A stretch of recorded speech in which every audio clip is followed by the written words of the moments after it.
2 দশক দীর্ঘ কর্মযজ্ঞের পর বিশ্বের বৃহত্তম ক্যামেরার নির্মাণ কাজ শেষ করেছেন একদল বিজ্ঞানী।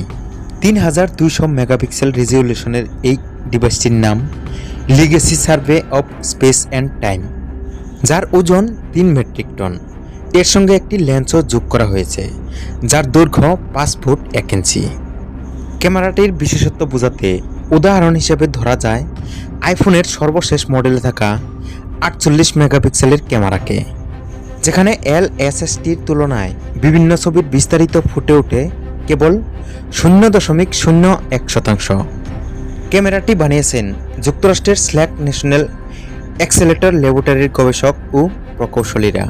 তাদের দাবি, মহাবিশ্বের সবচেয়ে বড় কয়েকটি রহস্য নিয়ে অভূতপূর্ব অন্তর্দৃষ্টি মিলবে এই ক্যামেরায়।